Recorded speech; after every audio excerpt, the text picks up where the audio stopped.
अच्छा, अगर आप किसी सरकारी इफ्तार के इंतज़ार में थे तो अब तो नहीं होंगे, और वो लोग जिन्होंने होस्ट करना था वो भी कह रहे होंगे कि ठीक ही है, अब ये सारा कुछ ख़त्म हुआ है। लेकिन इस ख़त्म होने की वजह आपको पता ही है, जंग छिड़ी हुई है, हमें तेल की बचत करनी है, उसके लिए बहुत सारे इक़दाम किए जा रहे हैं। सो कल वज़ीर आज़म ने ऑस्टेरिटी मेजर्स की एक फहरिस्त पेश की है कौम के सामने। अच्छा, ये ऑस्टेरिटी मेजर्स मतलब साउंड तो ऐसे करता है ना कि पता नहीं क्या दुनिया बंद होने वाली है। वैसे तो दुनिया, आई एम सॉरी टू से, हालात काफ़ी बैड हैं, लेकिन इन मेजर्स के हम यूज्ड टू हैं। So the good thing is कि हमारे लिए बिल्कुल ही आउट ऑफ द ब्लू कोई चीज़ ऐसी नहीं होगी, क्योंकि 5-6 साल पहले कोविड में जब पूरी दुनिया ही लॉकडाउन में चली गई थी तो कुछ यही मेजर्स थे जो हमने भी, पाकिस्तानियों ने भी उठाए थे, और अभी भी वही हो रहा है। जैसे कि आपको गिनवा दें, एक तो जी जो कंपनियां हैं, जो वर्किंग स्टाफ है, वो 50% कम कर दें और 50% जो है वो काम करें।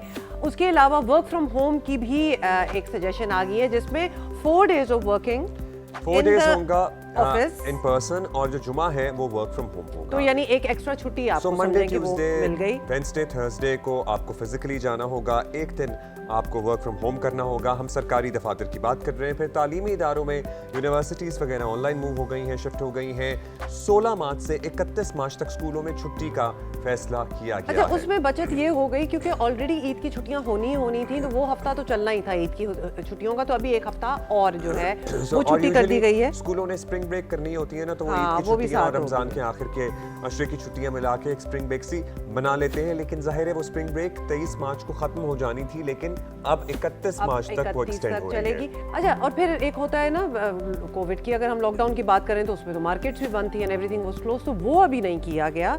कोई उसके औकात भी चेंज नहीं किए गए कि कब से कब तक एंड ऑल दैट, तो वो उसी तरह ही चल रहा है, I guess because of Ramzan and Eid की शॉपिंग, क्योंकि लोग पहले इतने मुश्किल हालात से गुजर रहे हैं, तो और अगर कारोबार को इस तरह अभी फौरन कदगन लगाई गई तो लोग तो फट पड़ेंगे। अच्छा, एंड देन इसके अलावा एसेंशियल सर्विसेज होती हैं जिनकी कोई छुट्टी नहीं होती, वो बैंकिंग अपने की भी कामों कोई पे छुट्टी होंगी, नहीं, बैंकिंग की भी कोई छुट्टी नहीं होगी, और फ्रैंकली हमारी भी कोई छुट्टी नहीं होगी, तो हम तो आपके साथ ही होंगे। अच्छा, फिर कल ही पंजाब ने भी इन तमाम इक़दामात को एज इट इज़ फॉलो करने का फैसला कर लिया, और ये भी फैसला किया गया कि जो प्रोटोकॉल चला करते हैं वज़रा के साथ और अफसरान के हमरा, वो भी अब नहीं चला करेंगे। पेट्रोल की कंजम्पशन भी कम अब होगी, क्योंकि जो कोटा मिला करता है सरकारी लोगों को, उसमें भी 50% कम, उसमें 50% कटौती कर दी गई है। आज सिंध ने भी इन्हीं मेजर्स का ऐलान किया है। उन्होंने भी काबीना अपनी तनख्वाहें नहीं लेगी 3 महीने, और साथ साथ 16 से लेकर 31 तक सिंध में भी स्कूल्स बंद रहेंगे। अच्छा, और ऑफ कोर्स हमें नीडलेस टू से कि हम लोग भी यही करें ना,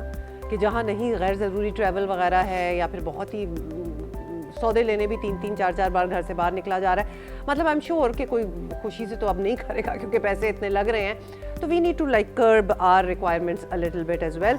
ज़्यादा देर इंशाल्लाह ये बातें नहीं चलेंगी, और होपफुली प्राइसेस भी नीचे आ जाएंगी पेट्रोल की एंड ऑल दैट।